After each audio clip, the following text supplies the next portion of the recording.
Package number 3 మూడవ ఎపిసోడ్ని నిన్న నిర్మలా సీతారామన్ ప్రకటించారు. 1,60,000 కోట్ల రూపాయలకు పైగా ప్యాకేజ్ అనౌన్స్ చేశారు. మొత్తం రైతులు, రైతు అనుబంధ సంఘాలకు, రైతు అనుబంధ పారిశ్రామిక ఆక్వా కావచ్చు, మిర్చి కావచ్చు, పసుపు కావచ్చు, ప్రధానంగా తెలుగు రాష్ట్రాలకు సంబంధించిన పంటలు, వాటితో పాటు వ్యవసాయ అనుబంధ రంగాలకు కూడా ఈ ప్యాకేజ్ వర్తిస్తుందంటూ ఆమె చెప్పారు. ఎంతవరకు రైతులకు లబ్ధి చేకూరింది, రైతులు ఇమీడియట్గా ఈ ప్యాకేజీతో ఎంత రిలీఫ్ పొందబోతున్నారు, చర్చ చూద్దాం. చర్చలో మనతో పాటు జాయిన్ అవుతున్నారు సిపిఐ నుంచి ఆ పార్టీ సీనియర్ నేత ముప్పాల నాగేశ్వరరావు గారు, తెలుగుదేశం పార్టీ నుంచి ఆ పార్టీ సీనియర్ నేత మాజీ మంత్రి జవహర్ గారు, భారతీయ జనతా పార్టీ నుంచి చెరువు రామకోటయ్య గారు మనతో పాటు లైవ్లో జాయిన్ అవుతారు. ముందుగా ముప్పాల నాగేశ్వరరావు గారు, గుడ్ మార్నింగ్ అండి. మీతో స్టార్ట్ చేస్తాను. ఏమర్థమైంది నిర్మలా సీతారామన్ గారు ప్యాకేజ్ తర్వాత? ఇమీడియట్గా ఇప్పుడు కోవిడ్ నేపథ్యంలో ఇబ్బందులు పడుతున్న రైతులకు, పంట చేతిలో ఉండి పంట అమ్ముకోవడానికి ఇబ్బంది పడుతున్న రైతులకు, వలస కూలీలకు సంబంధించి నిన్న ప్యాకేజ్ అనౌన్స్ చేశారు. సరే, దానికి సంబంధించిన చర్చ చూసాం. వ్యవసాయ కూలీలకు దీంతో ఏమైనా ఉపయోగం ఉంటుందా? వ్యవసాయ రంగాన్ని ఆదుకోవడానికి, తక్షణం ఆదుకోవడం కోసం ఈ ప్యాకేజ్ ఏ రకంగా ఉపయోగపడుతుంది అంటే?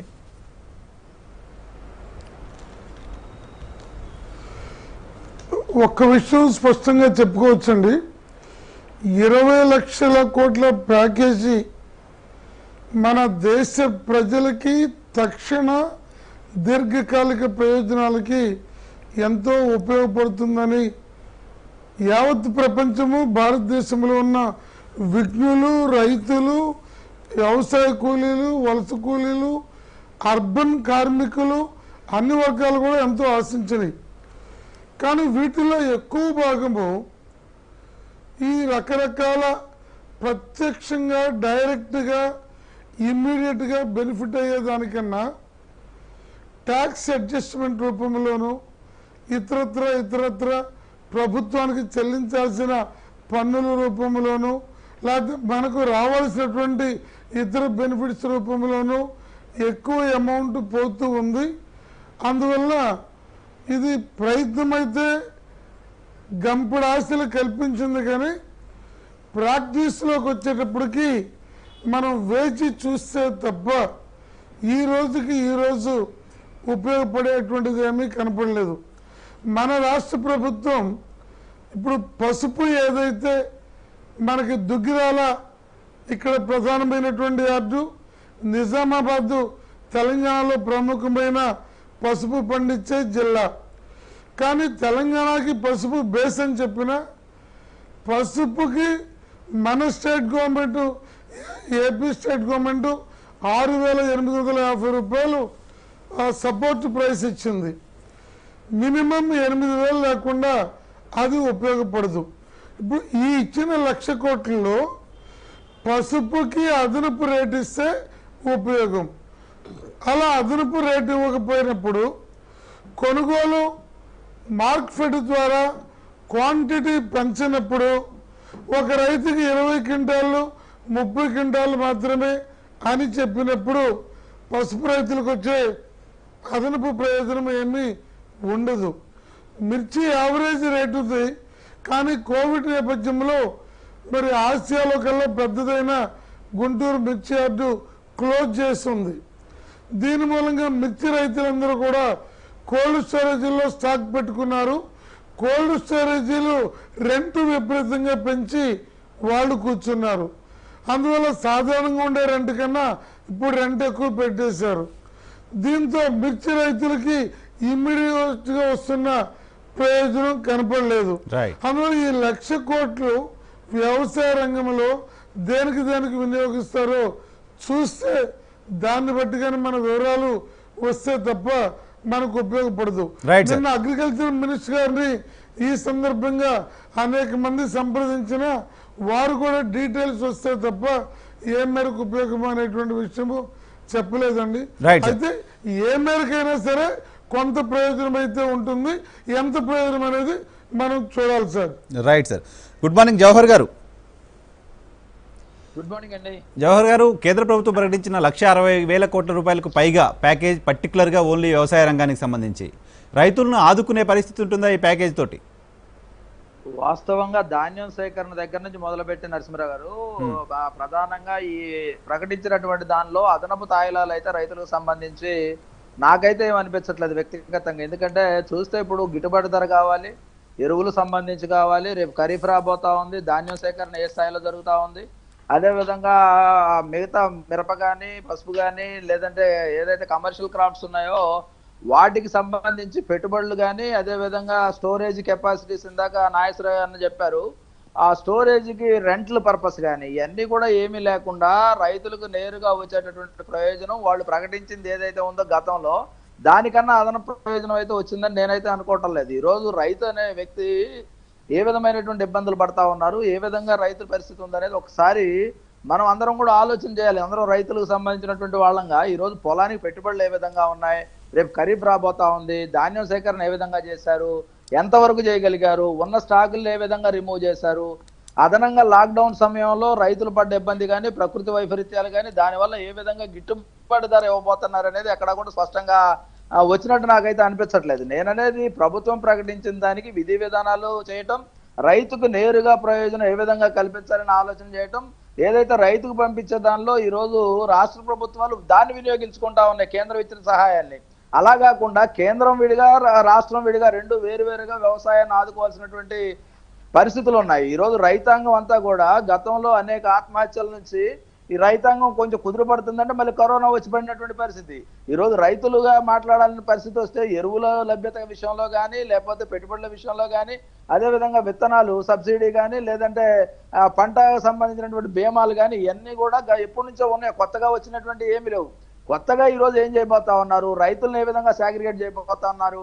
ఒక విధంగా పౌల్ట్రీ పరిశ్రమ రైతాంగానికి సంబంధించిందే, ఆక్వా పరిశ్రమ రైతాంగానికి సంబంధించిందే, పశుపోషణ రైతాంగానికి సంబంధించే అలైడ్ సెక్టార్స్ కి ఏ విధంగా ఇస్తారు, పంటల సంబంధించి ఏ విధంగా ఇస్తారు అనేది క్లారిటీ అయితే వచ్చినట్టుగా అనిపించట్లేదు నరసింహరావు గారు. ఈ రోజు కానీ ఇప్పుడు పంటలు రైతు ఇంత ముందులాగా కాకుండా ఎక్కడైనా అమ్ముకునే వెసులుబాటుని ఇప్పుడు మేము కల్పించాము. రిటైల్ గా కూడా రైతు తన పంటను తీసుకెళ్లి అమ్ముకునే వెసులుబాటుని ఈ ప్యాకేజ్ ద్వారా కల్పించాము కేంద్ర ప్రభుత్వం చెప్తున్న మాట. దాంతో ఏమైనా రిలీఫ్ ఉండదా రైతుకు? ఎలా ఉంటదంటే రిలీఫ్, మార్కెటింగ్ సిస్టమ్ ఏదైతే ఉందో మార్కెటింగ్ చేసేటటువంటి రైతు వెళ్ళి ఎక్కడ మార్కెట్ చేసుకునేటటువంటి వ్యక్తిగతంగా మార్కెట్ చేసుకునేటటువంటి పరిస్థితి కాదు. రైతాంగానికి సంబంధించి ధాన్యం సేకరణ చేసినా పసుపు సేకరణ చేసినా దాని మార్కెటింగ్ అంతా కూడా కమర్షియల్ గా చేయాల్సిన పరిస్థితే తప్ప రైతు దగ్గర ఈ రోజు 1400 రూపాయలు మొక్కజొన్న కొంటా ఉన్నారు, లేదా గవర్నమెంట్ 1700 కొంటానంటుంది. కొంటానది ఎక్కడ కొంటుంది, లిమిటెడ్ గా కొంటున్నటువంటి పరిస్థితి. ఈ రోజు రాష్ట్ర ప్రభుత్వం పరిస్థితి ఎలా ఉందంటే గన్ని బ్యాగులు కూడా సేకరించి దగ్గర పెట్టుకొని ముందస్తుగా ఒక ప్రణాళికాబద్ధంగా చేసే పరిస్థితి లేదు. ఎక్కడా కూడా గోడౌన్ సౌకర్యాలు లేవు. ప్రజా వ్యవస్థలో ఈ రోజు గోడౌన్ అనేది రైతాంగానికి సంబంధించి ఎక్కడా లేదు, కమర్షియల్ అయిపోయింది.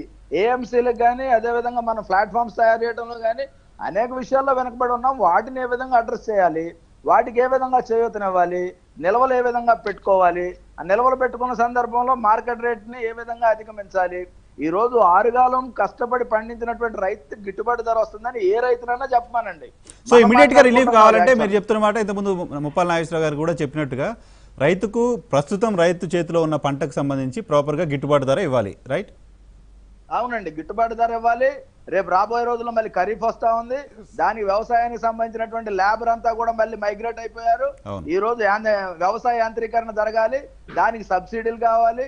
ఈ రోజు హార్వెస్టర్లు కానీ ట్రాక్టర్లు కానీ ఈ రాష్ట్ర ప్రభుత్వాలు జీరో చేసినాయి. ఎక్కడా కూడా రాష్ట్ర ప్రభుత్వం ట్రాక్టర్లు ఇచ్చడం కానీ రైతులు ట్రాక్టర్ రైతు భరోసా కింద కానీ లేదంటే హార్వెస్టర్లు కానీ ఊడుపు యంత్రాలు కానీ ఎక్కడా కూడా రైతాంగానికి సంబంధించినటువంటి పనిముట్లు యాంత్రీకరణ కానీ ఎక్కడా కూడా రాష్ట్ర ప్రభుత్వం సహకరించట్లేదు.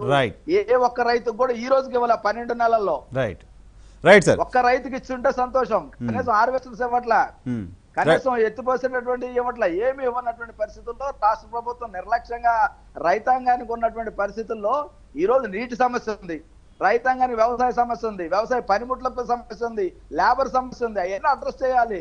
రాష్ట్ర ప్రభుత్వం చేయాల్సింది రాష్ట్ర ప్రభుత్వం చేయాలి. కేంద్ర ప్రభుత్వ సహకారాన్ని సరిగా వెళ్తున్నారు లేదనేది పర్యవేక్షించాల్సినటువంటి పని ఉంది. Right sir. గుడ్ మార్నింగ్ రామకోటే గారు. చాలా ప్రశ్నలు ఉన్నాయి, విన్నారు మీరు ఇద్దరు మాట్లాడినవి, ముప్పాల నాగేశ్వరరావు గారు, జవహర్ గారు. ప్రధానంగా ప్రైమరీగా చేయాల్సింది రైతు చేతిలో ప్రస్తుతం ఉన్న పంట రైతు వేరే రాష్ట్రం పోయో ఆన్లైన్లోనూ అమ్ముకునే పరిస్థితి లేదు కాబట్టి దానికి ప్రాపర్గా గిట్టుబాటు ధర ఇమీడియట్గా ప్రభుత్వం ఇచ్చి ఉండాల్సింది.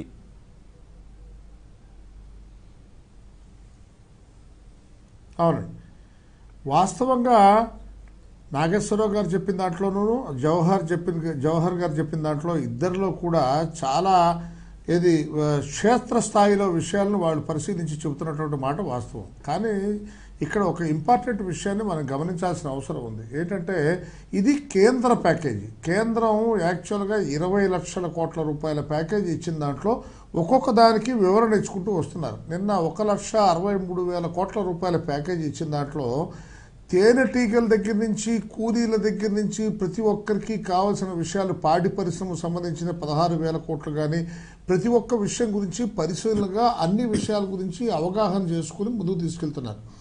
అయితే ఏంటంటే దేశమంతా లాక్డౌన్ అయి ఉన్న సందర్భంలో పాడి రైతుకు లాభం చేకూర్చాలన్నా, లేకపోతేనేమో జవహర్ గారు చెప్పినట్టు మొక్కజొన్న రైతుకు లాభం చేకూర్చాలన్నా, ఏం చేయాలన్నా కూడా ఇచ్చిన ప్యాకేజీలో మన రాష్ట్రానికి ఏం రావాలి? కారణం ఏంటంటే దేశం మొత్తంలో 13 కోట్ల ఎకరాల భూమి వ్యవసాయంలో ఉంటే 1,00,000 కోట్ల ఎకరాలు భారతదేశంలో ఆంధ్రప్రదేశ్లోనే ఉంది. వ్యవసాయ రంగంలో ఉన్నటువంటి రైతుల దగ్గర ఉంది, మన దగ్గర ఆంధ్రప్రదేశ్లో. అంటే ఈ 130 కోట్ల మందికి సంబంధించినటువంటి దాంట్లో మనం వాటా దరిదాపుగా చాలా ఎక్కువగా ఉంది. ఇది rice bowl of India, egg bowl of ఏషియాగా ఉన్నటువంటి ప్రాంతం మన ఆంధ్రప్రదేశ్ ప్రాంతం. దీన్ని అందిపుచ్చుకోవాల్సిన ప్రాంతం ఎవరుంది? రాష్ట్ర ప్రభుత్వం మీద ఉంది. జవహర్ గారు చెప్పింది కూడా వాస్తవే. దానికి కూడా రాష్ట్ర ముఖ్యమంత్రి గారు తెలివితేటలుగా నిన్న కిసాన్ క్రెడిట్ కార్డు అని చెప్పేసి కొన్ని కార్యక్రమాలు టేకప్ చేస్తున్నటువంటి విషయాన్ని కూడా మనం పరిగణలో తీసుకోవచ్చు. ఇక్కడ కనుక మనం కనుక అన్ని విషయాల్ని కనుక మనం కనుక ఆలోచన చేస్తే ఒకే ఒక్క ఇంపార్టెంట్ విషయాన్ని మనం ముఖ్యాంశంగా తీసుకోవాల్సిన అవసరం ఉంది. ఏంటంటే ప్రతి రైతుకి చేకూరేలాగా ఇప్పుడు పసుపు రైతుకి ఇందాక నాగేశ్వరరావు గారు చెప్పినట్టుగా పసుపు రైతు విషయంలో కనుక మనం కనుక ఆలోచన చేస్తే పసుపు రైతు ఎక్కడ ఉన్నారు? ఆంధ్ర రాష్ట్రం మొత్తంలో ఉన్నారు. ఇప్పుడు మనం దుగ్గిరాల మొదలెట్టుకుని మన కరీంనగర్ వరకు తీసుకెళ్తే పసుపు రైతులు బ్రహ్మాండమైనటువంటి ప్రగతి సాధించారు. పసుపు బోర్డే కావాలని కోరుకున్న సందర్భంలో ఉంది. కానీ బోర్డు ఉన్నా లేకపోయినా ఇవాళ కావాల్సిన విధంగా రైతుకు కావాల్సిన స్వావలంబన చేయడానికి కావాల్సిన ఏర్పాటు చేస్తున్నారు. ఒక్కొక్కటి 20 లక్షల కోట్ల రూపాయలు ఒక్కొక్క విషయాన్ని పరిగణలో తీసుకుని ముందుకు వస్తున్న సందర్భంలో 20 లక్షల కోట్ల రూపాయలు ఒక్కొక్క విషయాన్ని పరిగణలో తీసుకొస్తున్న సందర్భంలో వీటన్నిటిని మనం ముఖ్యంగా ముందుకు తీసుకెళ్లాల్సిన అవసరం మన మీద ఉంది. అందువల్ల ధర గురించి ఇమీడియట్ గా ఒక రైతు నిన్న 1,50,000 కోట్ల రూపాయలు కేంద్ర ప్రభుత్వం ప్యాకేజ్ ప్రకటించింది. ఒక రైతు ఇమీడియట్ గా తనకి వచ్చే రిలీఫ్ ఏంటి అని చూస్తే అదేం కనిపించట్లా, నంబర్స్ కనిపిస్తున్నాయి చాలా పెద్దగా. 50% రైతుకు అనుకూలంగా, రామకోటే గారు కార్మికుడికి అనుకూలంగా, కర్షకుడికి అనుకూలంగా, అదే విధంగా మన పారిశ్రామికవేత్తకు అనుకూలంగా విద్యుత్ సంస్కరణలు చేసినా ఏమి చేసినా అన్నీ కూడా ప్రతి ఒక్క చేతికి పని, ప్రతి ఒక్క ఎకరంలో పని, అన్ని రకాలుగా నీటి సంస్కరణలు, అన్ని రకాల విధానాలని పరిగణలో తీసుకోవడం జరిగింది. ఇది ఒక్క రోజులో ప్యాకేజీని అర్థం చేసుకోవడం చాలా కష్టంతో కూడుకున్న పని. నిన్న ఆవిడ ప్యాకేజీ ఇస్తున్నప్పుడు నాకే అర్థం కాల, ఏంటి ఇలాగా చిన్న చిన్న విషయాల గురించి కూడా ఇంత 500 కోట్లకి 300 కోట్లకి 200 కోట్లకి కూడా ఆలోచిస్తున్నారు. ఎందుకంటే ఇప్పుడు తేనెటీగల సాగు 500 కోట్ల రూపాయలు ఇచ్చారు. ఇంత చిన్న విషయం 20 లక్షల కోట్లలో 500 కోట్ల రూపాయలు తేనెటీగలకు ఇచ్చారు అంటే ఎంత సూక్ష్మంగా కేంద్ర ప్రభుత్వం ఆలోచన చేస్తుంది అనే విషయాన్ని మనం అవగాహన చేసుకోవాల్సిన అవసరం ఉంది. ఇవన్నీ కూడా చాలా ఇంపార్టెంట్ విషయాల్ని పరిగణలోకి తీసుకోవాల్సిన అవసరం కూడా రామకోటే గారు ఎంతో ఉందన్న విషయం. రామకోటే గారు ప్రధానంగా మెయిన్ పాయింట్ ఏంటంటే, కాకపోతే రామకోటే గారు ఒకటికి 2 సార్లు అవసరం ఉంది వక్తలు. వినపడుతుంది రామకోటే గారు, వినపడుతుంది. ఇప్పుడు ఒక రైతు 1,50,000 కోట్ల రూపాయలు కేంద్రం మీద ప్యాకేజీ ప్రకటించింది. నిన్న ఒక 3.5 లక్షల కోట్ల రూపాయలు ప్రకటించారు ముందు రోజు. ఇమీడియట్గా నాకు వచ్చిన బెనిఫిట్ ఏంటి? గుంటూరు మిర్చి మార్కెట్లో రైతు కోల్డ్ స్టోరేజ్లో పెట్టాడు. అది అమ్ముకోగలడా? ఇప్పుడు ప్రాపర్ రేట్కి అమ్ముకునే పరిస్థితి లేదు. ఇంకెక్కడో ప్యాడీ రైతు ఉన్నారు. ప్యాడీ చాలా రాష్ట్రాల్లో ప్రభుత్వాలు కొనుగోలు చేయట్లే, దళాలకు అమ్ముకోవాల్సి వస్తుంది, లేకపోతే ప్రైవేట్ వ్యాపారులకు అమ్ముకోవాల్సి వస్తుంది. వాళ్ళు ఎంత ధరిస్తే అంతే తీసుకోవాల్సిన పరిస్థితి ప్రస్తుతం ఉంది. ప్రభుత్వం బాధ్యత తీసుకొని రైతు దగ్గర ఉన్న పంటని కొనుగోలు చేసే ప్రయత్నం ఎందుకు ఈ ప్యాకేజీలో ఎక్కడ కనపడట్లేదు? Point number 1. పాయింట్ నెంబర్ 2, రైతుల దగ్గర ఉన్న పంటకు ఈ పర్టికులర్ టైంలో మిగతా సందర్భాల్లో వాణిజ్య పంటలకు సంబంధించి రేటు, మినిమం సపోర్ట్ ప్రైస్ ఇవన్నీ ఇవ్వాలంటే చాలా అడ్డంకులు ఉన్నాయి, చాలా చర్చ జరగాల్సి ఉంది దానిపైన. కానీ ఈ పర్టికులర్ టైంలో అయినా ప్రతి పంటకి ఇంత రేటు, ఈ రేటుకు ఖచ్చితంగా కొనాల్సిందే, ప్రభుత్వమే ఎందుకు కొనుగోలు చేసి ఇమీడియట్గా రైతుకు రిలీఫ్ ఇస్తే ఫర్దర్ మళ్ళీ ఖరీఫ్కి రైతుకి ఇబ్బంది లేకుండా ఉండే పరిస్థితి ఉంటుంది. అప్పుడు మనం రుణాల గురించి మిగతా వాటి గురించి మాట్లాడుకోవచ్చు. ఇమీడియట్గా రైతుల దగ్గర ఉన్న పంట ప్రాపర్ రేట్కి కొనుగోలు చేయడానికి సంబంధించి ప్యాకేజీలో ఏముంది? నాకైతే ఏం కనపడలా. లేదు, మీరు చాలా క్లియర్గా ఒక విషయాన్ని మాత్రం ప్రస్తావించారు. ఇక్కడ ఒకటేంటంటే రైతు కూలీల సందర్భంలో కూలీలకు సంబంధించిన విషయాలను ఆలోచించడానికి నాగేశ్వరరావు గారు ఉన్న, ప్రజలకు సంబంధించిన విషయాల్లో మాజీ మంత్రి జవహర్ గారు ఆలోచన విధానంగా ఒక్క విషయాన్ని మాత్రం క్లియర్గా చెప్పదలుచుకున్నాను. మొక్కజొన్న ఇవాళ 1450 రూపాయలకి క్వింటాలు కొనడానికి గ్రామాల్లో ఎవరూ ముందుకు రావట్లేదు వాస్తవంగా. అదేవిధంగా ఏముంది, రాష్ట్ర ప్రభుత్వం ఏముంటుంది, మీరు మాకు స్టాక్ వేయండి, 1750 రూపాయలు ఇస్తాం, కానీ మీకు 15 రోజుల తర్వాత ఇస్తాం, 30 రోజుల తర్వాత ఇస్తాం, 35 రోజుల తర్వాత ఇస్తాం అని అంటున్నారు.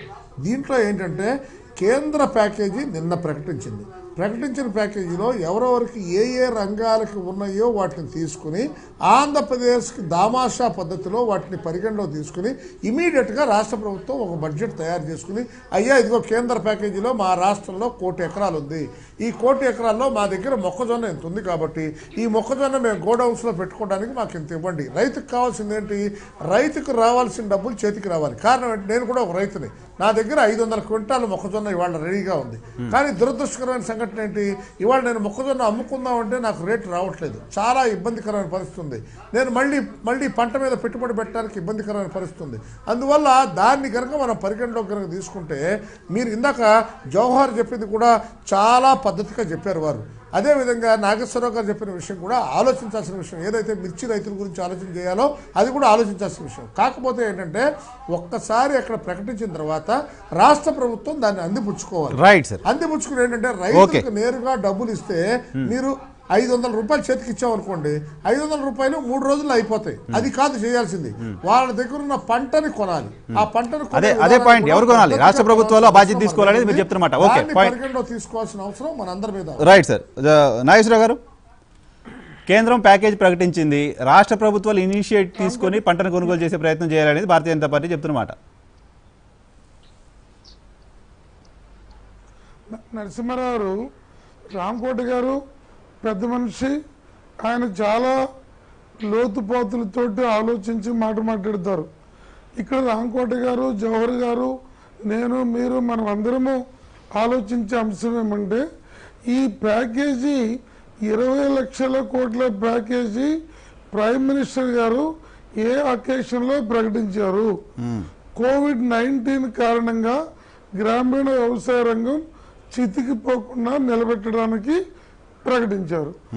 ఆ నిలబెట్టడానికి తక్షణ ప్రయోజనం, రోగి వెంటిలేటర్ మీద ఉన్నాడు, వెంటిలేటర్ మీద ఉన్నటువంటి రైతుకి మనం అందించే ఫ్లూయిడ్స్ ఏమిటి అనేది ఆలోచించినప్పుడు ఈ 1,63,000 కోట్లు ఫిషరీస్కి ఇచ్చిన, వివిధ రంగాలు ఈ అగ్రికల్చర్ సంబంధించిన అలైడ్ సెక్షన్స్కి ఇచ్చిన, అందులో పౌల్ట్రీకి సంబంధించినటువంటి ఒక్క మాట నాకైతే ఎక్కడ కనపడలేదు.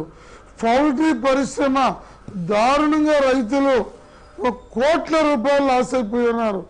కొంతమంది రైతులు ఆశాంతము మునిగిపోయి ఉన్నారు. ఇన్సూరెన్స్ కవరేజ్ ఏమన్నా వర్తిస్తుందో రాదో తెలియదు, కానీ ఆ పరిస్థితుల్లో వివిధ పంటల కొనుగోలుకి ప్రత్యేకంగా ఇవ్వాల్సినటువంటి అవసరం ఉంది. తక్షణ ప్రయోజనం కల్పించాల్సిన అవసరం. రాష్ట్రాల వైపు నుంచి జరగాలి అనేది రామకోట గారు చెప్తున్నమాట. మేము ప్యాకేజ్ ప్రకటించాము, రాష్ట్రాలు ఆయా రాష్ట్రాలకు ఎంత ప్యాకేజ్ వస్తుందో ఏంటో చూసుకుని ఆయా రాష్ట్రాల్లో ఉన్న పంటలను బేస్ చేసుకుని రాష్ట్ర ప్రభుత్వాలు ధరలు నిర్ణయించడం, కొనుగోలు చేయటం చేయాలనేది. అంటే ఆ మాట నిజమే కదండి. రాష్ట్రాలకి ఈ 1,63,000 కోట్లు పంటల వారీగా కేంద్రం సపోర్ట్ ఇస్తే కదా రాష్ట్రాలు కొనగలిగేది. నువ్వు డబ్బు లేకుండా రాష్ట్రాలు కొనమంటే సాధ్యం కాదు. కాబట్టి ఇక్కడ కేంద్రము రాష్ట్రమైన దానికన్నా ఇద్దరు కూడా కలిపి వ్యవసాయ రంగాన్ని, రైతుల్ని తక్షణం ఆదుకోవడానికి కావాల్సింది మాత్రం ఇందులో ఉండాలి. అందులో రాంకోటి గారికి ఉన్న పలుకుబడి కానీ, మనం కేంద్రానికి సంబంధించి కానీ మన భావనని, మనం గ్రౌండ్ రియాలిటీని కేంద్రానికి అందిస్తే అది ఎక్కువ ఉపయోగం ఉంటుందని నా అభిప్రాయం. నరసింహారావు. Right sir. జవహర్ గారు, రాష్ట్ర ప్రభుత్వం బాధ్యత నుంచి తప్పించుకుంటోంది, ఒక కామెంట్ భారతీయ జనతా పార్టీ నుంచి వస్తుంది. రాష్ట్ర ప్రభుత్వం ఇంకా బాధ్యత తీసుకోవాల్సిన అవసరం కనిపిస్తుందని. నరసింహరావు గారు, ఈ రోజు మనం రాజకీయాలకు అతీతంగా మాట్లాడుకోవాల్సినటువంటి పరిస్థితి ఉంది. రామకోటయ్య గారు కానీ, ముప్పాల నాగేశ్వరరావు గారు కానీ, మీరు కానీ, నేను కానీ అందరం కూడా రైతులకు సంబంధించిన విషయం కనుక రైతులకు సంబంధించినటువంటి కష్టాలని నిష్ఠూరం అయినప్పటికీ కూడా మాట్లాడుకోవాలని, ఆ మాటల్ని ప్రభుత్వానికి నివేదించాల్సినటువంటి అవసరం రామకోటయ్య గారు లాంటి వాళ్ళకు ఉంటుందనే దానిలో ఎటువంటి సందేహం కానీ ఎవరు కూడా వేరే డివేట్ అవుతారని నేనైతే అనుకోవట్లా. నేను ఇక్కడ అనేది రాష్ట్ర ప్రభుత్వం వైఫల్యం ఏ విధంగా ఉంది, పర్యవేక్షణ లోపం పూర్తిగా ఉంది పరిపాలనలో. ఉదాహరణకి ఈరోజు వడ్ల బస్తాకి తాలు పేరు మీద కృష్ణా జిల్లాలో 3 కేజీలు తీసేస్తున్నారు, 3 నుంచి 5 కేజీలు. ఈ రోజు రైస్ మిల్లర్ నేరుగా బ్రోకర్ అయినప్పుడు, ప్రభుత్వమే బ్రోకరేజ్ ని ఎంకరేజ్ చేసేటప్పుడు రైతుకి ఏ విధంగా మేలు జరుగుతుంది అనేది ఒక ప్రశ్న. ఈ రోజు మొన్న ఒక రైతు నాతో మాట్లాడుతూ ఒకటి అన్నాడు, ఏమంటే నాకు 20 ఎకరాల పొలం ఉంది, 20 ఎకరాల్లో నేను ధాన్యం పండించాను, వీళ్ళు 3 కేజీల లెక్క తీస్తే ఏదైతే కేంద్రం ఇచ్చేటటువంటి రైతు బంధు లేదంటే ఆ 12,500 రూపాయలు లేకపోతే ఇవన్నీ కూడా ఈ రైస్ మిల్లర్ లాక్కునేదని సరిపోతుందని చెప్తా ఉన్నాడు. ఈ రోజు రైస్ మిల్లర్ 3 కేజీలు పైగా తీసుకుంటుందని పర్యవేక్షణ ఉందా? గోడౌన్ సౌకర్యం ఉందా? ప్రభుత్వం నేరుగా కొంటుందా? గతంలో మన సొసైటీల ద్వారా కొనిపించాం, డ్వాక్రా సంఘాల ద్వారా కొనిపించాం, ఆ పర్సంటేజ్ జాగ్రత్త చూసాం. ఈ రోజు కొనుగోలు కేంద్రాల మీద పర్యవేక్షణ లేదు, కొనుగోలు కేంద్రాలు కావాల్సినన్ని లేవు. ఒక వరి పంటే కాదండి, అన్ని పంటలు ఇప్పుడు అన్ని పంటలకు అదే ఉంది, అలైడ్ సెక్టార్స్ కి అదే ఉంది. ఈ రోజు వ్యవసాయ ఆధారిత దాన్ని మనం ఒకసారి తీసుకుంటే రైతుని తీసుకోవాలి, ట్రాక్టర్ తీసుకోవాలి, రైతు పొలంలో పనిచేసేటటువంటి కూలీని తీసుకోవాలి, ఎలక్ట్రీషియన్ తీసుకోవాలి. వీళ్ళందరూ కూడా అనుసంధానమైన ఉన్నటువంటి వ్యవసాయ రంగాన్ని ఆదుకోవాలంటే ఏ సెక్టర్ ముందు రైతు బలంగా ఉంటే వాళ్లే చూసుకుంటారు. కింద ఉన్నటువంటి రైతు కూలీని రైతే చూసుకుంటాడు. రైతే కష్టాల్లో ఉన్నప్పుడు మిగతా వాళ్ళు ఎవరిని చూసే పరిస్థితి కనపట్టాల. ఇక్కడ పర్యవేక్షణ అనేది కేంద్రం ఇచ్చింది, కేంద్రం ఇచ్చిన డబ్బులు నేరుగా ఎవరికి వెళ్తా ఉన్నాయి, అవి వెళ్తున్నాయా లేదా, పర్యవేక్షణ ఎవరు చేయాలి? ఈ రోజు మనం ఒకటే ఎన్ఆర్జీఎస్ సంబంధించిన డబ్బులు వచ్చినాయి, పాత బకాయిలు తీర్చకుండా కొత్త బకాయిలు తీర్చడం, ఉన్న డబ్బుల్ని తీసుకెళ్లి కాంట్రాక్టర్లకు ఇవ్వడం, ఈ రోజు అవసరం లేని పనులు. ఈ రోజు ఇంకా విద్యాశాఖ విద్యా సంవత్సరం మొదలవ్వలకు ముందే జగన్మోహన్ రెడ్డి గారు చేసిందేంటి, దాదాపు 76,000 కోట్ల రూపాయలు కాంట్రాక్టర్లకు కానీ లేదా విద్యా దీవెననో లేకపోతే అమ్మఒడో లేకపోతే రకరకాల పథకాలు, సంక్షేమ పథకాలకి ఇవ్వాల్సిన అవసరం ఈ సమయంలో ఎందుకు వచ్చింది? ఇప్పుడు అవసరం ఏంటి? ఈ రోజు రైతుకు సంబంధించింది మనం మాట్లాడుకుంటా ఉన్నాం. ఒక పక్క వెంటిలేటర్ మీద ఉన్నటువంటి వ్యవసాయ రంగం కానీ, వెంటిలేటర్ మీద ఉన్నటువంటి ప్రజలు కానీ ఈ రోజు పడుతున్న కష్టాలు వాళ్ళ గురించి ఎట్లా. దాంతో పాటుగా నిన్న ప్రకటించిన దానిలో నాకు ఒక అసంతృప్తి ఏంటంటే, ఎవరైతే వలస కార్మికులు నడిచి వెళ్తా ఉన్న వాళ్ళకి ధాన్యం ఇస్తే ఉపయోగం ఏంది? భోజనం కదా పెట్టాల్సింది. ఈ రోజు బాధ్యత కేంద్ర ప్రభుత్వం ఇస్తుంది, రాష్ట్ర ప్రభుత్వాలు భోజనం వండి వాళ్ళకి పెట్టాలనేది కదా కేంద్ర ప్రభుత్వం చెప్తున్నారు. అవునండి, కేంద్ర ప్రభుత్వం చెప్పి ఇచ్చిన గైడ్ లైన్స్ ని రాష్ట్ర ప్రభుత్వం పాటించినప్పుడు పెద్దన్నగా నువ్వు చేయాల్సిందేంటి? మీరేం చేయాలి? మీరు కూడా చేయాలి కదా, మీరు పర్యవేక్షించాలి కదా, వాళ్ళకి గైడ్ చేయాలి కదా, అవసరమైతే బెత్తం తీసుకోవాలి కదా. డబ్బులు ఇస్తున్నారు, అవి నేరుగా కార్మికులకు భోజనం కావాలి. రామకోటయ్య గారు రెస్పాండ్ అవుతారా?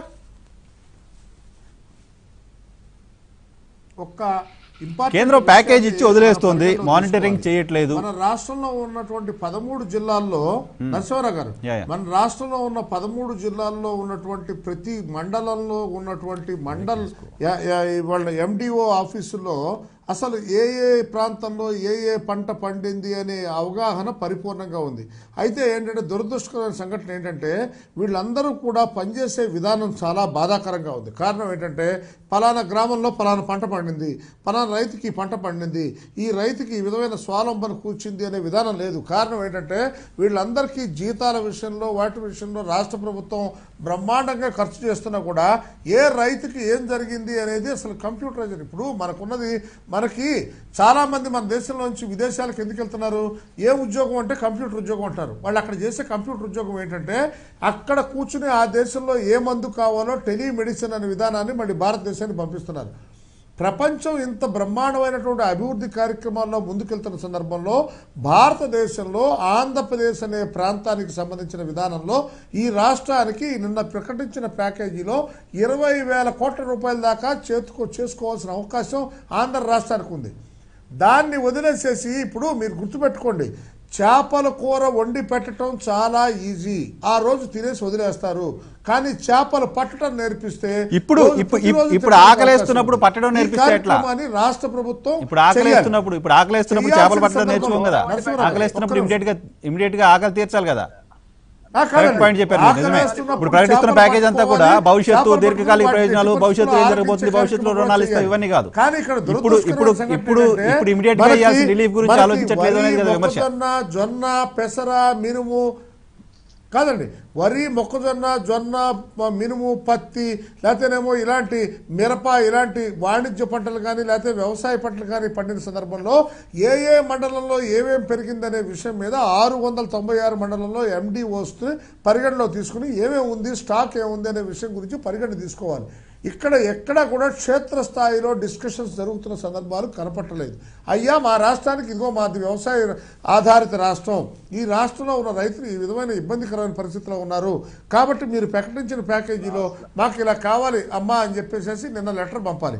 అది వదిలేసేసి రాష్ట్ర ప్రభుత్వాన్ని విమర్శించట్లా, నేను ఆలోచన సరళిగా ఆలోచించమంటున్నాను. ఎందుకంటే ఇక్కడ వక్తల యొక్క ఆలోచన కూడా రాష్ట్రంలో ఉన్న ప్రతి కూలీకి సహాయం చేయాలి, రాష్ట్రంలో ఉన్న ప్రతి రైతు ఉపయోగపడాలి అనే ఆలోచన చేస్తున్నటువంటి వక్తలు ఉన్నారు. కాబట్టి నా అభిప్రాయం కూడా అదే.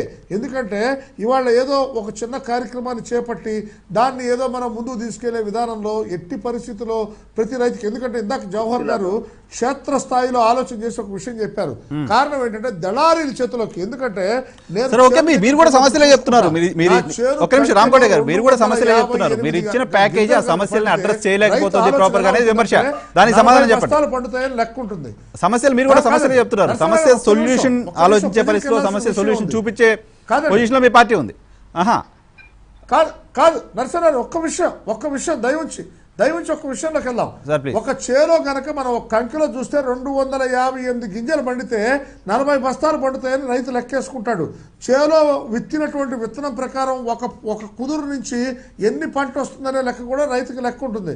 అలాంటి దాంట్లో నుంచి తాలు శాతంగా 3 కేజీలు తీసేస్తున్నారంటే ఎంత దుర్మార్గమో ఆలోచించండి. ఎందుకంటే ఇక్కడ రైస్ మిల్లర్స్ నేనేం అంటలేదు, కానీ ఏంటంటే రైతును ఎడ్యుకేట్ చేయాల్సిన అవసరం ఉంది. కారణం ఏంటంటే అమ్మే సందర్భంలో రైతు చేతులు కట్టుకుని ఉంటాడు, ఎలాగైనా సరే నా సొమ్ము అయిపోవాలి, ఎలాగైనా నేను బయటపడిపోవాలనే తాపత్రయంలో రైతు ఉంటాడు. ఇలాంటి వాళ్ళని పీడించేటువంటి కార్యక్రమాన్ని చేయకూడదు. ఇది చాలా ఇంపార్టెంట్ విషయం. దీని గురించి జవహర్ గారు చెప్పినటువంటి విషయాన్ని నేను పరిగణలో తీసుకుని ఎట్టి పరిస్థితుల్లో రైతాంగాన్ని ఎడ్యుకేట్ చేయాల్సిన అవసరం చాలా ఇంపార్టెంట్ గా ఉంది. ఇక్కడే ఎవరైతే విలేజ్ లో పనిచేసేటువంటి వ్యవసాయానికి సంబంధించిన వ్యవసాయ అధికారులు ఉన్నారో వాళ్ళు ఎంటర్ అవ్వాల్సిన అవసరం ఉంది. వాళ్ళు ఎప్పుడో వారానికి ఒకసారో 10 రోజులకు ఒకసారో వచ్చేది కాకుండా రైతుకు న్యాయం జరుగుతుందా అన్యాయం జరుగుతుందా అనే విషయం గురించి ఆలోచించాలి. రైతును ఉద్దీపన కార్యక్రమం చేసే అవకాశం చేయాలి. ఒక ఊర్లో ఒక 15 నుంచి 20 ఎకరాలు గడ్డి కొత్త రకం రామకోట గారు సమస్య మళ్ళీ చెప్తున్నారు. ఒక్క నిమిషం రామకోట గారు. ఇప్పుడు కేంద్రం, రాష్ట్ర ప్రభుత్వాలు సరిగా ప్రాపర్గా కేంద్రం చెప్పింది ఇంప్లిమెంట్ చేయట్లేదు, ఒక అలిగేషన్ మీరు చేస్తున్నారు. ఓకే, అగ్రీ, చాలా చోట్ల జరుగుతుంది. కానీ కేంద్రం ఒక పంటకి ఈ రేట్ అని అనౌన్స్ చేయడానికి వచ్చిన ఇబ్బంది ఏంది ఈ పర్టికులర్ టైం కోసం అనేది నా క్వశ్చన్. దానికి ఏమైనా స్ట్రైట్గా ఆన్సర్ చెప్పగలరా?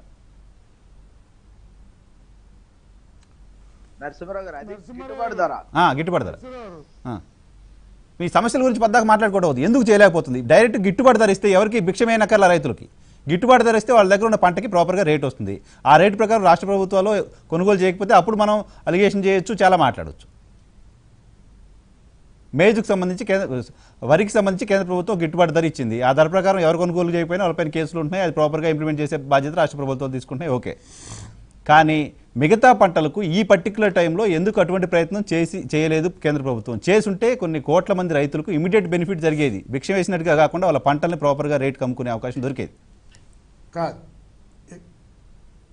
నరసింహరావు గారు, ఒక ఇంపార్టెంట్ విషయాన్ని మనం పరిగణలో తీసుకోవాల్సిన అవసరం ఉంది. కారణం ఏంటంటే దేశంలో ఉన్నటువంటి కొన్ని సమస్యలు, ఇప్పుడు ఉల్లిపాయ విషయం ఉందనుకోండి, ఉల్లిపాయకి ఉన్నటువంటి మన రాష్ట్రంలో మహారాష్ట్రలో వరదలు వచ్చి ఉల్లిపాయ పాడైపోయిన సందర్భంలో ఎలా ఆలోచన చేస్తారు?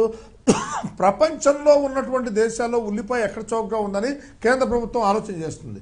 చేసి అక్కడి నుంచి అవసరం అయితే షిప్లో అయినా తెప్పించడానికి అవకాశం చేస్తుంది. మన దేశంలో దురదృష్టకరమైన సంఘటన ఏంటంటే మొక్కజొన్న విషయంలో మనకేమైంది, ఇవాళ మొక్కజొన్న కింద సంవత్సరం 2,500 రూపాయలకి అమ్మాం క్వింటాల్. ఈ సంవత్సరం చెడు 1,450 వచ్చింది. కానీ తెల్లజొన్న విషయంకి వచ్చేటప్పటికి కేంద్రం ఎందుకు అనౌన్స్ చేయట్లేదు అనేది నా క్వశ్చన్. జవహర్ గారు రెస్పాండ్ అవుతారా? కాదు ఇవాళ కోళ్ళ రైతులకి మొక్కజొన్న నేను గాని ముప్పాల నాగేశ్వరరావు గారు గాని మీరు గాని ఆలోచన చేయాల్సింది రైతుకు గిట్టుబాటు ధర అందించడంలో కేంద్ర రాష్ట్ర ప్రభుత్వాల వైఫల్యం ఉందా లేదా. ఈ రోజు రైతుకు నేరుగా రైతుకు దగ్గరటువంటి ధాన్యం సేకరణ మీరు చేస్తారా లేదా, లేదా రాష్ట్ర ప్రభుత్వం చేపిస్తారా? గోడౌన్ల కెపాసిటీ ఎంత ఉంది, ఈ రోజు పండిన పంట కెపాసిటీ ఎంత, వినియోగానికి ఎంత ఉంచుకోవాలి, బయటకి ఎంత పంపాలి? ఈ రోజు మొన్ననే ఒక మిత్రుడు అగ్రికల్చర్ ఆఫీసర్ ఒక అతను కలిసాడు, నాతో బాగా చనువుగా ఉండే ఒక అగ్రికల్చర్ ఆఫీసర్. ఏం చేస్తున్నావురా అని అడిగితే పని లేదన్నా, ఏమీ లేదు, జీతం లేదు, ఏదో రైతుకి కోపం లేదు, పాలేరు జీతం లేదన్నా, మా ఈ ప్రభుత్వం అలాగుంది మాకు పరిస్థితి, కనీసం మేము ట్రాక్టర్లు ఇవ్వటం లేదు, రైతు భరోసాకు సంబంధించినటువంటి కిట్లు ఇవ్వట్లేదు, లేదా ఈ రోజు మేము హార్వెస్టర్స్ ఇవ్వట్లే, లేదంటే ఆఖరి మోటార్లు ఇవ్వటంలా, కరెంటుకు సంబంధించేసి సోలార్ పంపులు ఇవ్వట్లేదు, ఏమి ఇవ్వట్లేదు, నో సబ్సిడీ. ఈ రోజు మేము మాకు సబ్సిడీ ఉంటే కదా మేము ఏదైనా పని చేయడానికి, మాకు పని లేదు. లేదంటే రైతుల దగ్గరికి వెళ్ళి కేవలం మేము ఈరోజు చేసేది రైతు ఏ పంట వేస్తున్నాడు, ఏం వాడుతున్నాడు, ఏదన్నా ఇస్తే ఉచిత సలహాలు ఇవ్వడానికి తప్ప మేము దేనికి పనికి రావట్లేదు అనేది ఈ రోజు అగ్రికల్చర్ స్టాఫ్ చెప్తున్నటువంటి పరిస్థితి. ఈ రోజు నేను ఒకటే నేరుగా అడిగేది, నువ్వు ధాన్యానికి గిట్టుబడి ధర గిట్టుబాటు ధరని ఏ విధంగా మెజర్ చేస్తారు? రైతు ఎన్ని రోజులు పని చేస్తా ఉన్నాడు, ఎంత పంట వస్తా ఉంది, ఎన్ని కూలీలు అయినాయి, ఎంత ఇదో కెమికల్స్ వాడాడు, లేదా ఎరువు ఏ విధంగా ఖర్చు పెట్టాడు, అతనికి ఒక బస్తా పండించడానికి ఆయన ఖర్చు అంతా. ఈ రోజు ఒక థమ్స్అప్ అమ్మటానికో లేకపోతే ఒక కూల్ డ్రింక్ అమ్మడానికి దానికి ఫిక్స్డ్ రేట్ పెట్టాం. ఈ రోజు ఒక కొబ్బరి బొండాకి రేట్ లేదు, కొబ్బరి బొండా రైతు పంటలకు రేట్ లేదు కదా, అదే కదా సార్ సమస్య. రైట్, నాగేశ్వరరావు గారు. సార్ ఇందులో రాంకోట గారు, జవహర్ గారు ఈ అగ్రికల్చర్ మీద సమగ్రమైనటువంటి అవగాహన ఉన్నటువంటి పెద్దలు. కానీ ఈ రోజు మన చర్చనీయాంశము ఈ 20 లక్షల ప్యాకేజీ డైరెక్ట్ గా రైతులకి ఏ మేరకి సపోర్ట్ ఇస్తుంది, నిలబడటానికి పనికొస్తుంది అనే పాయింట్ మీరు రాబట్టడానికి రాంకోట గారిని అడుగుతున్నారు. కానీ రాంకోట గారు ఇతర విషయాలు చెప్తున్నారు, అవన్నీ ఫ్యాక్టే. నేను అడుగుతున్నాను, 20 లక్షల ప్యాకేజీలో పారిశ్రామికవేత్తలకి బ్యాంకులను మోసం చేసి విదేశాల్లో ఉన్న వాళ్ళకి, వాళ్ళ కోసం మనకి వారంటీ ఇచ్చినటువంటి వాళ్ళకేమో వేల కోట్లు వాళ్ళ బ్యాంకుల అప్పులు రద్దు చేసి భారతదేశంలో ఉన్న 14.5 కోట్ల ప్రత్యక్షంగా రైతుల రుణాలు మాఫీ చేయడానికి భారతీయ జనతా పార్టీకి ఏం అడ్డం వచ్చిందో ఇవాళ ప్రైమ్ మినిస్టర్ చెప్పాలి, లేకపోతే మిగిలిన కేంద్ర నాయకులు చెప్పాలి. రాంకోట గారు రద్దు చేపించే విషయంలో నేను వారిని ప్రశ్నించలేను, కానీ డైరెక్ట్ గా రుణమాఫీ చేయాలి. రెండోది సిఏసిపి ఉంది, సిఏసిపిలో ఎవరు ఉన్నా రైతుకి వాస్తవ ఖర్చుల్ని లెక్కేసి ఇంత గిట్టుబాటు ధర ఇవ్వాలి అనేటువంటి దానికి ఆ సిఏసిపి కళ్ళు లేని కబోది లాంటిది. ఏదో 2 రూపాయలు 3 రూపాయలు ధాన్యం ఏ గ్రేడ్ కి 25 రూపాయలు, కామన్ వెరైటీకి 10 రూపాయలు 15 రూపాయలు పెంచుకుంటూ పోతున్నారు. ఇన్పుట్ కాస్ట్ ఎంత పెరిగిందో ఆ ఇన్పుట్ కాస్ట్ ను బట్టి ఈ ధరల నిర్ణాయక యంత్రాంగం లేదు. ఇవాళ మనం కావాల్సింది అది ఫిషరీ అయినా, రైతులైనా, లేదా హార్టికల్చర్ అయినా, అగ్రికల్చర్ అయినా. సిఎస్సిపి ఏం చేస్తుంది, సిఎస్సిపి రికమెండేషన్స్ ఏం ఇస్తుంది, సిఎస్సిపి రికమెండేషన్ కేంద్రం పట్టించుకుంటుందా లేదా అనేది కావాలి అనేది నా point sir. Right sir. Ramkote గారు, వన్ వర్డ్ వేరే టాపిక్ బెనిఫిట్ ఏమి ఇస్తుంది ఈ ప్యాకేజ్ అనేది కావాలి. నరసింహరావు గారు, ఒక రైతులకు ఇచ్చినటువంటి మా విషయాల్లో 1,63,000 కోట్ల 343 కోట్లు, 1,63,343 కోట్ల రూపాయలు రైతులకు ప్యాకేజీ ఇవ్వటం జరిగింది. అయితే ఏంటంటే ప్యాకేజీలో చాలా చాలా విషయాలు ప్రస్తావించడం జరిగింది. అయితే వాటిని మనకు క్షేత్రస్థాయిలో మనం కనుక ఆలోచన చేస్తే వాళ్ళు యాక్చువల్గా ఏంటంటే చాలా ఇంపార్టెంట్ విషయం ఒకటి గుర్తుంచుకోవాల్సిన అవసరం ఉంది. మీరు ఎప్పుడు కూడా రైతులకు రుణమాఫీ చేయాలి, రుణమాఫీ చేయడం దురదృష్టకరమైన సంఘటన ఒక విషయం చెప్తాను. ఒక నాయకుడు ఇంతకుముందు నడక యాత్ర చేస్తూ రైతులకు రాబోయే రోజుల్లో రుణమాఫీ చేస్తామని చెప్పాడు.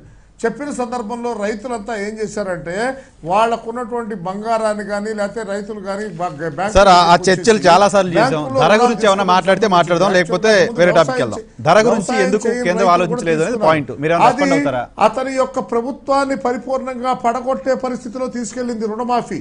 ఎందుకు అంటే ఆ ప్రభుత్వం ఎట్టి పరిస్థితుల్లో ఏమి చేయలేనటువంటి పరిస్థితి. రైతు కానటువంటి వాళ్ళు, ఇప్పుడు నేను రైతుని, నేను స్వతంత్రంగా వ్యవసాయం, మన సబ్జెక్ట్ అది కాదు రామకోట గారి సబ్జెక్ట్ అది. వాళ్ళు కూడా రైతు కింద ఈ పర్టికులర్ టైంలో ధర గురించి ఎందుకు కేంద్రం మాట్లాడలేదు ప్యాకేజ్ అనేది పాయింట్. మీ దగ్గర ఏమైనా ఆన్సర్ ఉందా? దయవుంచి అర్థం చేసుకోండి. ఎందుకంటే రైతు రూపంలో రైతు కానటువంటి వాళ్ళు ఇటువంటి మోసాలకు పాల్పడుతున్న సందర్భాలు ఉన్నాయి. అందువల్ల ఏంటంటే దీన్ని ఎట్టి పరిస్థితుల్లో మనం ప్రోత్సహించకూడదు. రైతుకు నేరుగా చేతికి అందేటువంటి విధానం ఆలోచించాలి నరసింహరావు గారు. ఎందుకంటే రైతు చేతికి అందేది ఏంటి? పాడి పరిశ్రమలో రైతు చేతికి అందుతుంది. అలాగే ఇందాక మీరు పెద్దలు చెప్పిన విధంగా వాళ్ళందరికీ చెప్పిన విధానంలో కొన్ని విషయాల్లో మనం పరిపూర్ణంగా వాళ్ళ చేతికి అందాలంటే మనం ఎట్టి పరిస్థితుల్లో వాళ్ళ దగ్గర నుంచి నేరుగా ధాన్యాన్ని కొనాలి, పసుపును కొనాలి, మినుమును కొనాలి, లేకపోతే మొక్కజొన్నను కొనాలి. వీటన్నిటినీ కనుక కొనే కార్యక్రమాన్ని చేయాలి. చేయడానికి ఎవరు కొంటారు? డైరెక్ట్ గా కేంద్ర ప్రభుత్వం వచ్చి కొందు ప్రపోజల్స్ ఫాలో అప్ చేయాలి. అయ్యా ఇదిగోండి మన భారతదేశంలో మాది 12వ వాటాగా మా ఆంధ్రదేశం ఉంది. ఈ 29 రాష్ట్రాల్లో 12% వాటా మాకుంది. కాబట్టి మాకు 20,000 కోట్ల రూపాయలు మాకు వస్తాయి. కాబట్టి ఈ 20,000 కోట్లలో మాకు వచ్చిన మీరు ఇచ్చిన ప్యాకేజీలో మాకు పలానా తయారు చేసుకోవాలి. వచ్చిన బ్రేక్ తీసుకుందాం. బ్రేక్ తర్వాత అమరావతికి సంబంధించిన భూములను ఇళ్ల స్థలాల కోసం ఇవ్వడానికి R5 జోన్గా రాష్ట్ర ప్రభుత్వం తీసుకొచ్చిన జీవోని హైకోర్టు